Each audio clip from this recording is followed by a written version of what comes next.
Hello बच्चों, आपने exercise 9.1 में क्वेश्चन नंबर 13 तक सॉल्व कर चुके थे। क्वेश्चन नंबर 14 तो पहले आप सवाल किताब से पढ़ेंगे।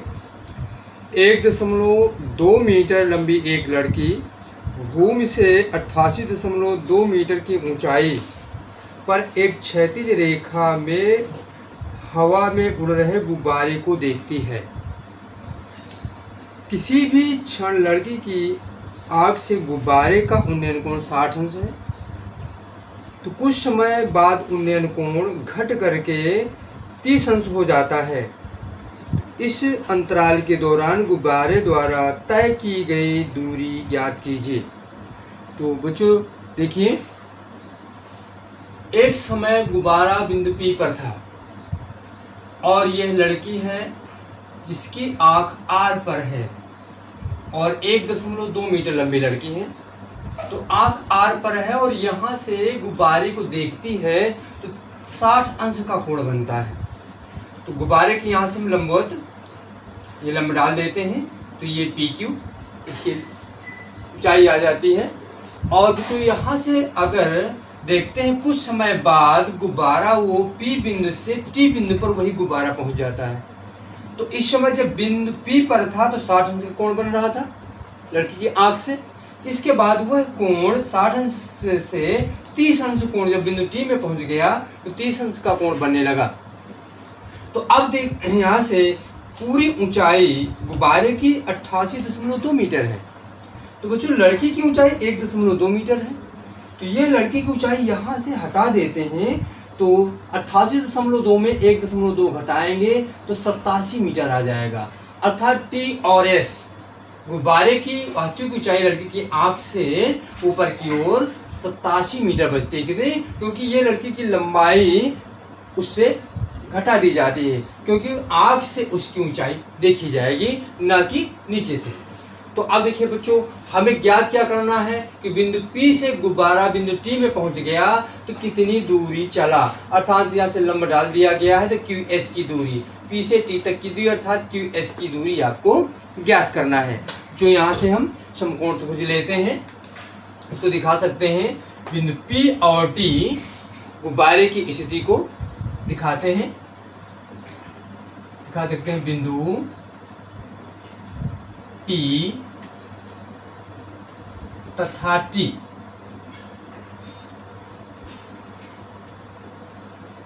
गुब्बारे की स्थिति को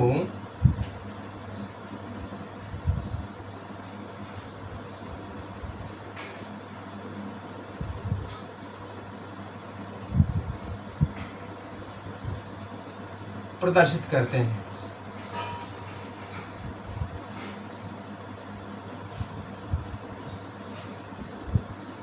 और लड़की की लंबाई 1.2 मीटर है और गुब्बारे की भूमितल से ऊंचाई तथा अगर ये बिंदु आप लेना है T तक लिख चुके हैं, PQ RS T, और ये आप दिखा सकते हैं U और B दिखा सकते हैं। तो यहाँ दिखा सकते हैं लड़की की लंबाई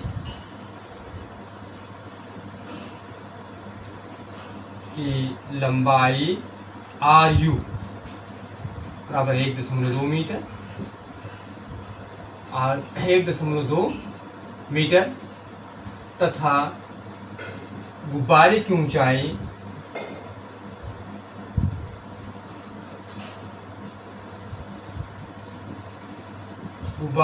ऊंचाई आपको यहाँ से T और V बराबर 88.2 मीटर। इसलिए लड़की की आँख से गुब्बारे की ऊंचाई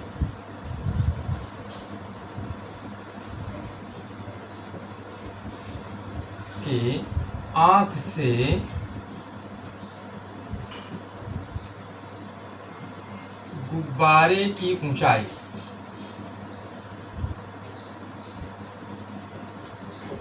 यहाँ से ऊंचाई प्रदर्शित करेंगे तो ऊंचाई आपकी TS के बराबर आ जाएगी।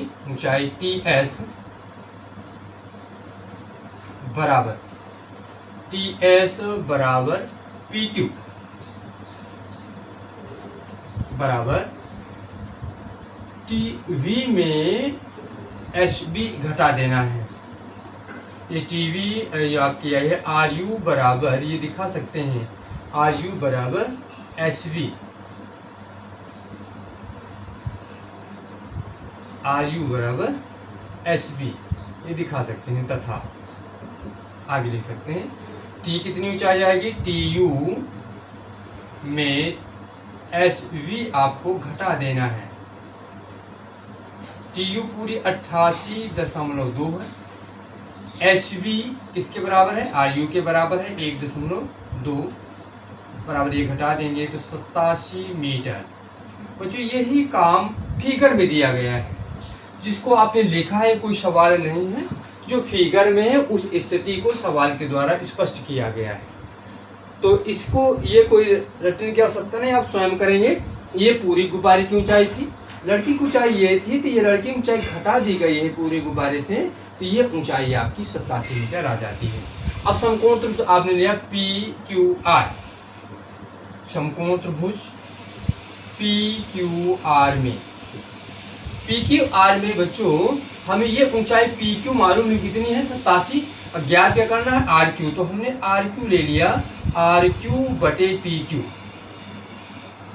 बराबर आर क्यू हमें ज्ञात है, ये पी क्यू हमें ज्ञात है, आर क्यू ज्ञात करना है, और ये हमारा बन जाएगा आधार बटे लंब, आधार बटे लंब कॉट बनता है, कॉट। अब कोण कितना बनेगा 60 अंश का बनेगा। बच्चों ये हमें ज्ञात करना था आर क्यू, इसलिए इसको हमने अंश में रखा। पी को हमें मालूम है कितना है 87 है, और कॉट था ये 60 अंश लेना है कॉट में, तो ये कॉट होता है आधार बटे लंब, और 60 अंश के लिए आधार 1 होता है, लंब √3 होता है, तो 1 बटे √3, इसलिए आर क्यू बराबर आर क्यू ज्ञात करेंगे 87 के जरिए गुणा हो जाएगा 87 बटे √3। अगर √3 का ऊपर नीचे गुणा कर दें, परिमेयकरण कर दिया जाए, तो हो जाएगा 87 √3 बटे √3 गुणे √3 से अंशहार में गुणा किया गया है हर का परिमेयकरण करने के लिए। तो जब इसका परिमेयकरण करेंगे तो 87 √3 बटे √3 गुणे √3 3 आ जाएगा, 3 से इसको डिवाइड कर देना है, 3 से इसको डिवाइड करेंगे 3 दूनी 6, 3 9 27 29 आ जाएगा, बराबर 29 √3 मीटर, ये आपका प्राप्त हो गया। अब जो आगे चलते हैं, अब समकोण त्रिभुज टी एस आर से ले लेते हैं, समकोण त्रिभुज टी आर एस से, तथा समकोण त्रिभुज T S R, T S R से लेते हैं। इसमें लेंगे तो बच्चों ये हमें मालूम है, हमें आर एस ज्ञात करना है, तो आर एस जो ज्ञात करना है उसको हमने अंश में कर दिया, और टी एस हमको ज्ञात है उसे हमने हर में कर दिया, तो आधार बटे लंब यहाँ भी काट बन जाएगा, और कोण ये बनेगा 30 अंश का बन जाएगा। तो आर एस हमको ज्ञात करना है, और टी एस हमको मालूम है 87, कॉट 30 आधार बटे लंब होता है, 30 अंश के लिए आधार √3 होता है, लंब 1 होता बटे में 1 लिखेंगे कि इसे 3 गुणा कर दीजिए, तो आर एस बराबर आर एस हो जाएगा 87 √3 मीटर, जो ये आ गया। तो ये पूरी दूरी आर एस, हमें क्यू एस का मान ज्ञात करना है, पी से गुब्बारा टी में पहुंचा है, अर्थात क्यू से एस की दूरी ज्ञात करना है, इसलिए गुब्बारे द्वारा चली गई दूरी, चलिए गुब्बारे द्वारा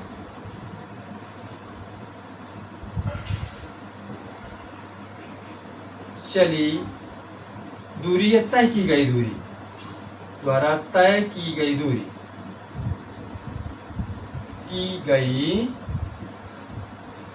दूरी, और वह दूरी कितनी है, P से T पहुंच गया था, Q से S दूरी QS बराबर, तो RS में RQ घटा देंगे, तो RS भी आप ज्ञात कर चुके हैं और RQ भी आप ज्ञात कर चुके हैं। RS आपने ज्ञात किया अभी, 87√3 87√3 माइनस आर क्यू ज्ञात किया 29√3 मीटर। बच्चों जैसे आप 87x में 29x घटाएंगे तो जो आएगा उतने x हो जाता है, उसी प्रकार √3 में आएगा तो 17 में 9 घटाएंगे, जो यहाँ से 17 में 9 घटा 9 8 17 ये आपका आ जाता है 8 ही आ गया। यहाँ 7 बचेगा, 7 में 2 घटाएंगे 5 आ जाएगा 58√3 58√3 मीटर। तो बच्चों ये आ जाएगी चली गुब्बारे द्वारा चली गई दूरी 58√3। अगर दशमलव में आपको ज्ञात करना है तो √3 का मान 1.73 रख देंगे और 58 से गुणा कर देंगे। इस प्रकार आप गुब्बारे द्वारा चली गई दूरी ज्ञात कर लेंगे और ये आपका अभीष्ट आंसर प्राप्त हो गया।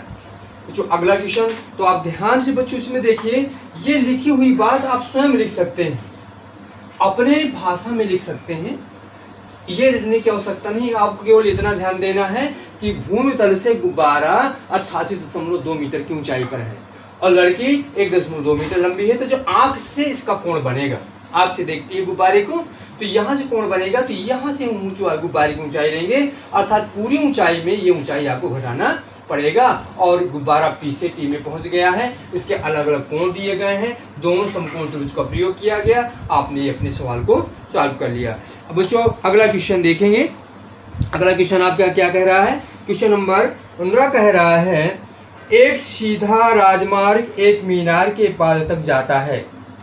मीनार के शिखर पर खड़ा एक आदमी एक कार को 30 अंश के अनुमान कोण पर देखता है, जो कि मीनार के पाद की ओर एक समान चाल से जाता है और 6 सेकंड बाद कार का अनुमान कोण 60 अंश हो गया है। इसी बिंदु से मीनार के पाद तक पहुंचने में कार द्वारा लिया गया समय ज्ञात कीजिए। तो जो आपको केवल ध्यान देना है कैसे करेंगे और कैसे सॉल्व करना है, आपको केवल फिगर ठीक से बनाना है क्वेश्चन नंबर 15 का। और फिगर जब आप ठीक से बनाएंगे तो सवाल आपका सॉल्व हो जाएगा। जैसे अभी आपने किया है ठीक इसी प्रकार करना है, केवल थोड़ा सा बाद के शब्दों में ध्यान देना है और ये आपका सवाल कंप्लीट हल हो जाएगा। अब उसके द्वारा कही हुई बात को चित्र में निरूपित करें। क्या कह रहा है उसको ध्यान में देना है। क्वेश्चन नंबर 15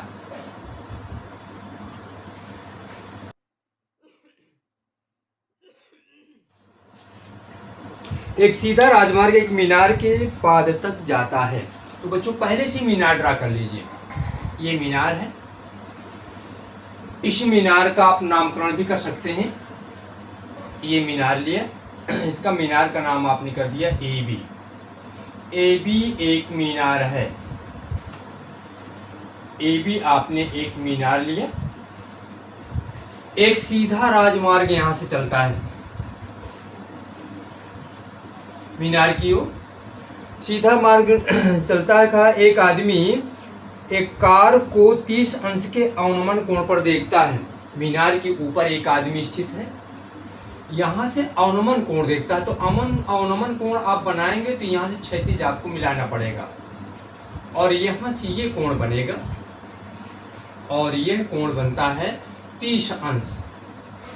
तो ABC ये बिंदु लिया और यहाँ पर हमने D ले लिया, तो ये 30 अंश का अवनमन कोण था। अवनमन बराबर उन्नयन, तो यहाँ भी हमारा 30 अंश का बनेगा। तो ये ध्यान में रखना है, ये कोण बनता है अवनमन। एक C पर कार है, कार हमारी C पर है, तो अवनमन कोण 30 अंश का। फिर बच्चों आगे देखिए क्या कह रहा है। ये कह रहा है जो कि मीनार के पाद की ओर एक समान चाल से जाता है और 6 सेकेंड बाद कार का अवनमन कोण 60 अंश हो गया है। तो 6 सेकेंड बाद यह कार समान चाल से चल रहा है, बिंदु C से यहाँ पर पहुँच गया बिंदु, ये हम E ले लेते हैं, और 6 सेकेंड में पहुँचा। यहाँ से यहाँ तक की दूरी तो नहीं मालूम किंतु समय मालूम है 6 सेकंड। 6 सेकंड में E में पहुँच गया, तो अवनमन कोण हमारा 30 अंश के बजाय 60 अंश बनने लगा।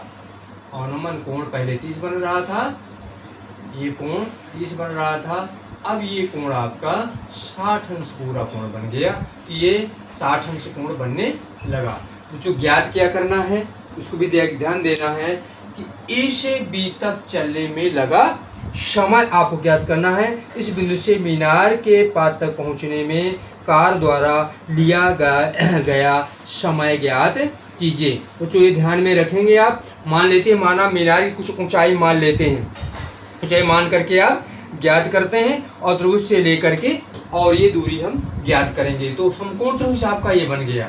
बच्चों थोड़ा सा ध्यान देना है, ये मीनार है और यहाँ पर कार है और व्यक्ति यहाँ से देखता है, अवनमन कोण आपका फिगर ये बन गया और ये कोण बन जाता है 60 अंश का कोण बनने लगता है। तो एक बार आप ये ऊंचाई हम मान लेते हैं, माना ऊंचाई h मीटर है या ए बी आप बनाए रखें, ये मीनार की ऊंचाई है, ये मीनार की ऊंचाई है। तो अब मान लें, अगर हम h मीटर मान लें, मीनार की ऊंचाई h मीटर, तो उस बात को आपको लिख देना है क्योंकि माना मीनार की ऊंचाई, माना मीनार की ऊंचाई, मीनार की ऊंचाई कितनी है आपने माना है h मीटर, ये मान लिया है क्योंकि दिया गया है कोण जो फिगर में बनाया गया है, कोण आपका अवनमन कोण बराबर उन्नयन कोण, तो ए सी ई आपको यहाँ लेना है कोण ए सी बी बराबर ये डी ए सी अवनमन बराबर उन्नयन, तो ये 30 है अवनमन, तो ये भी हमारा 30 अंश हो जाएगा। तथा कोण ए ई बी बराबर ये आपका कोण डी ए ई बराबर 60 अंश। यह कोण इसके बराबर, ये कोण निकाला गया, इसके बराबर दिखाया गया और ये 60 अंश, क्योंकि अवनमन बराबर उन्नयन सीधे एक गया। अवनमन, ये अवनमन है और ये उन्नयन है, तो अवनमन उन्नयन दोनों बराबर होते हैं तो कोण बराबर हो। ये आपका अवनमन है, ये उन्नयन है, ये ज्ञात किया, तो दोनों बराबर कोण होते हैं। अब लेते हैं, इसलिए समकोण त्रिभुज ए बी सी में ले लेते हैं, ए बी सी में, ए बी सी में लेंगे हम। बी सी ज्ञात करना चाहते हैं, ए बी आपको ज्ञात, या ए बी ज्ञात कर लीजिए, ए बी भी हमको ज्ञात नहीं है। ए बी बटे बी सी, ए बी बटे बी सी बराबर ये लंब बटे आधार, तो tan बन जाएगा और कोण पूरा कितना आ जाएगा 30 अंश आ जाएगा। तो ए बी हमने h मान रखा है और बी सी को हम बी सी के ही रूप में रखते हैं, बी सी, क्योंकि आगे हमने कुछ माना नहीं है तो इसको बी सी ही रखते हैं। बराबर tan 30 लंब बटे आधार 1/√3, 30 अंश के लिए लंबे आधार √3 होता है। तो h का मान ज्ञात करेंगे, इसलिए h बराबर ज्ञात करेंगे बी सी गुणे 1/√3 मीटर। ये आपने h का मान ज्ञात कर लिया। तथा समकोण त्रिभुज ए बी ई ले लेते हैं, ए बी ई में लेंगे तो यहाँ भी हमने ए बी अंश में ज्ञात किया और ये बी ई ज्ञात करना है। यहाँ भी tan ही बन जाएगा लंब बटे आधार और ये tan 60 अंश आ गया। तो ए बी आपने h मान रखा है तो रख देते हैं h बटे बी ई को बी ई ही के पदों में रख देते हैं, कुछ माना नहीं गया है, बी ई ही रख देते हैं। tan 60√3 होता है, √3 ये लंब बटे आधार, 60 अंश के लिए लंब आपका जो है √3 होता है, आधार 1 में लिखना है, इसलिए ए आप h निकालेंगे, h बराबर बी ई का गुणा कर देंगे, बी ई √3 मीटर। या आपने इसको इक्वेशन फर्स्ट मान लीजिए, इसको इक्वेशन सेकेंड मान लीजिए। h का मान ये भी है, h का मान ये है, यहाँ दिखा दीजिए समीकरण 1 और 2 से 1 और 2 से निकालेंगे, दोनों h के मानों को बराबर कर दीजिए, तो ये आ जाएगा BC गुणे 1/√3 बराबर, यहाँ h का मान है BE गुणे √3। जो इसका तिर्यक गुणा कर देंगे, BC बराबर √3 गुणे √3 करेंगे 3 आ जाएगा, 3BE आ गया, 3BE। अब बच्चों ध्यान दीजिए, ये BE का मान हमारा निकालिए, BC बराबर 3BE। तो अगर हम CE का मान निकालें तो BE में या अगर BC में BE घटा दें, तो इसलिए हमने निकाल लिया, इसलिए CE बराबर CE का मान निकालना चाहते हैं, CE बराबर तो BC में BE घटा दें, तो BC माइनस BE। तो BC की दूरी कितनी है, BC अभी आपने निकाला 3BE, BC का मान अभी आपने निकाला, BC बराबर 3BE और माइनस BE, इसको आप थर्ड डाल दीजिए, इसलिए करके आपने ये निकाला है।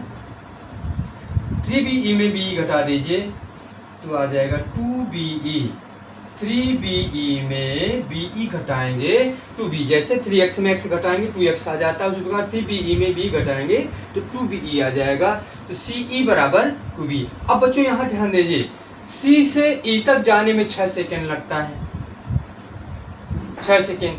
तो यहाँ से हम BE का मान निकालना चाहें, BE CE की जगह BE, तो बच्चों यहाँ से अभी आपने निकाला है, ये BE का मान निकाल लिया है, तो हम यहाँ से BE का मान निकाल के रख सकते हैं, या BE यहीं से निकाल लीजिए, इसलिए BE बराबर यहाँ निकालेंगे, इसलिए BE, जो BE निकालेंगे तो BE का मान जो आएगा 2 यहाँ बटे में आ जाएगा बराबर CE/2, ये CE बराबर 2BE, तो BE का मान निकालेंगे 2 यहाँ बटे में आ जाएगा CE/2, और CE तक जाने में कितने सेकेंड लगते हैं, 6 सेकेंड लगते हैं, तो 6 सेकेंड, तो इसे CE की जाने में इतना, अर्थात जितना ये आएगा इसका दुगुना हम निकाल सकते हैं, तो CE बराबर, CE का मान 6 सेकेंड, CE दूरी चलने में 6 सेकेंड लगते हैं, बटे 2 कर देना है, तो BE तक पहुंचने में कितना समय, 2 का भाग 6 में देंगे तो ये आ जाएगा 3 सेकंड का समय आ जाएगा, 3 सेकेंड, और ये आंसर आपका। तो थोड़ा सा ध्यान देना है अपनी बात को कि आपने CE का मान निकाल लिया, जब CE का मान आपने निकाला, यहाँ से CE का मान आपका BE के पदों में आ गया 2BE, CE बराबर 2BE, तो BE का दुगुना CE, तो BE बराबर CE/2 आ गया। अगर CE आ गया तो C से E तक जाने में 6 सेकेंड लगा, कार को C से E तक जाने में कितना समय लगा, 6 सेकेंड का, तो E से B तक जाने में कितना समय लगा, तो आपने यहाँ से B से E तक जाने में चली गई दूरी, CE की दूरी का आधा समय लगेगा, तो 6 सेकेंड/2 बराबर 3 सेकेंड का समय लगेगा। अतः कार को E से B तक जाने में 3 सेकेंड और लगेंगे, ये आपका आंसर हो गया। बच्चों ध्यान में रखना है, तो B से E तक जाने में या E से B तक जाने में लगा हुआ समय, यहाँ आप BE को E और B लिख सकते हैं, सीधा सीधा E और B लिख सकते हैं। आपकी बात जो है, E से B तक जाने में लगा समय कितना होगा, 3 सेकेंड का समय और लगेगा।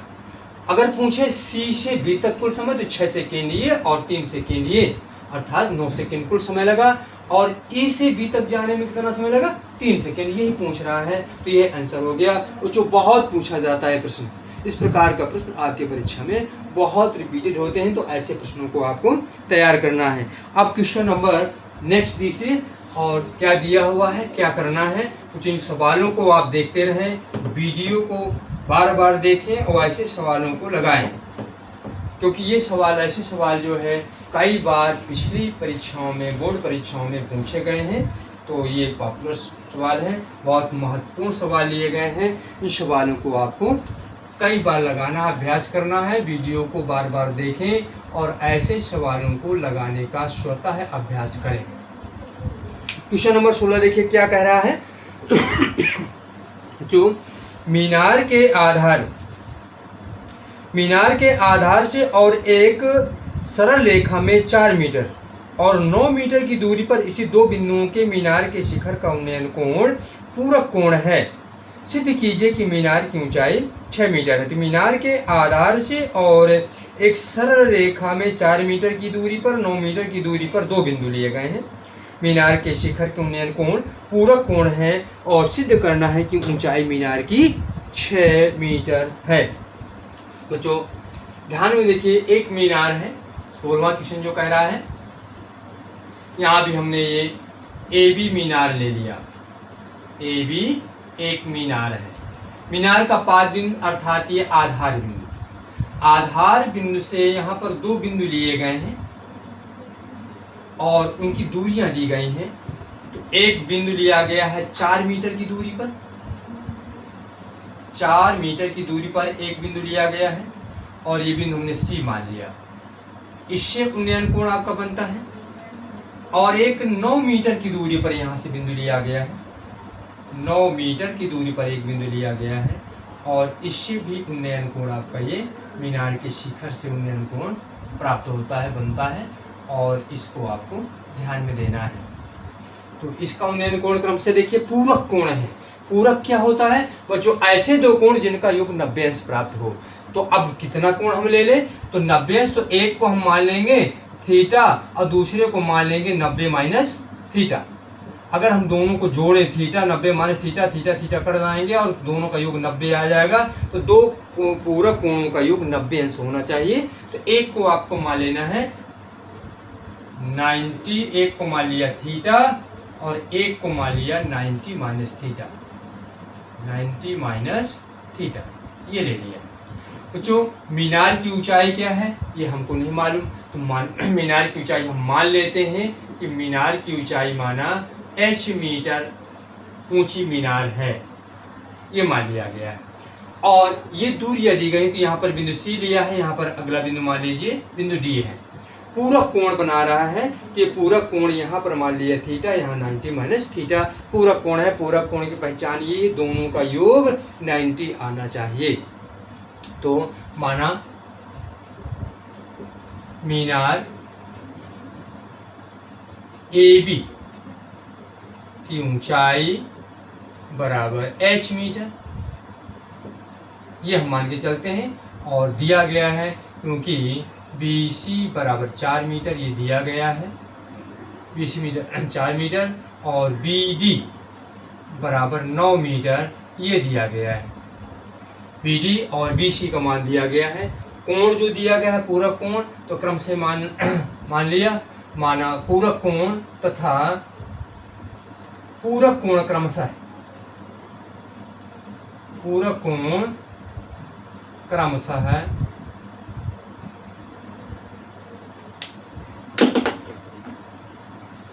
पूरक कोण क्रम से मान लिया ACB बराबर 90 माइनस थीटा और कोण ADB बराबर थीटा, ये मान लिया गया है। अब आपको केवल ये बात जो लिखी हुई है, जो फिगर में है, वही यहाँ पर लिखी हुई है। इसे आपको स्वयं लिखने की आदत डालनी है। और हम लेते हैं आगे, ये समकोण त्रिभुज लेंगे और इसका हमें मान h का ज्ञात करना है। चलिए समकोण त्रिभुज ABC में ABC में लेंगे। AB h का मान हमको ज्ञात करना है, BC हमको ज्ञात है, बराबर ये लंब बटे आधार tan बनेगा, tan 90 minus theta. AB h हमने मान रखा है, BC 4 दिया गया है, tan 90 minus theta cot theta. आपको बच्चों पूरा कोण बताया गया है।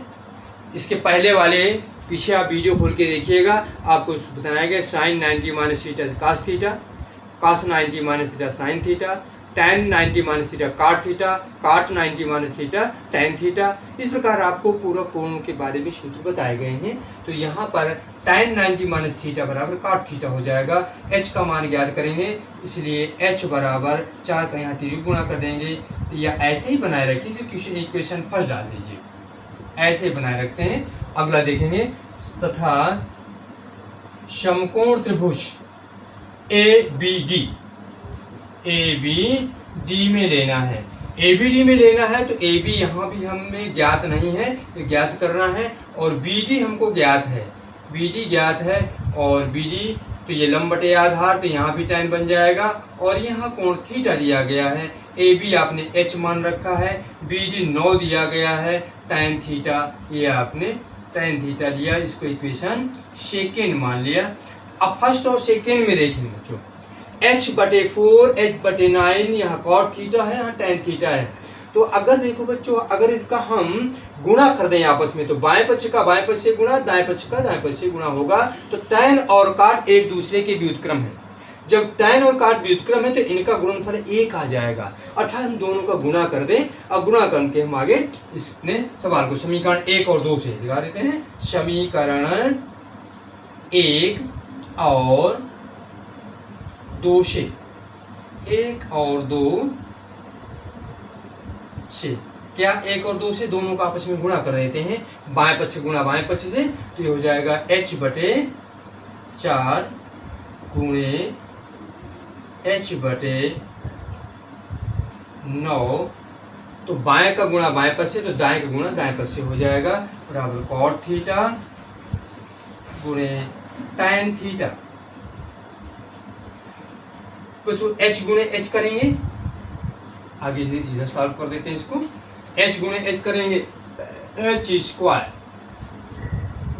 4 गुणे 9 करेंगे, बटे में 36 आ जाएगा, बराबर cot गुणे tan। बच्चों आपको सूत्र पहले बताए गए हैं, जब शुरुआत की गई थी, वीडियो को पीछे खोलकर देखेंगे। tan गुणे cot बराबर 1, sin गुणे cosec बराबर 1, cos गुणे sec बराबर 1, एक दूसरे के व्युत्क्रम है तो व्युत्क्रमों का गुणनफल 1 प्राप्त होता है, और tan और cot व्युत्क्रम है, इनका गुणनफल कितना होता है 1। ये फार्मूले आपको बताए जा चुके हैं, ये आप यहाँ 1 रख देंगे। क्यों रखा गया, ध्यान में रखना, tan गुणे cot बराबर 1, इसका 3 गुणा कर देंगे, इसलिए आपका ये प्राप्त हो गया। इसलिए h² बराबर 36 गुणे 1, h बराबर 36 गुणे 1 करेंगे, h² बराबर आपका आ गया 36, और h बराबर आएगा √36 बराबर 6, इसका वर्गमूल 6 मीटर आपका हो जाएगा। तो ये ऊंचाई आपकी ज्ञात हो गई, किसकी ऊंचाई आ गई, इसलिए मीनार की ऊंचाई, मीनार की ऊंचाई, मीनार की ऊंचाई बराबर कितना आ गया 6 मीटर।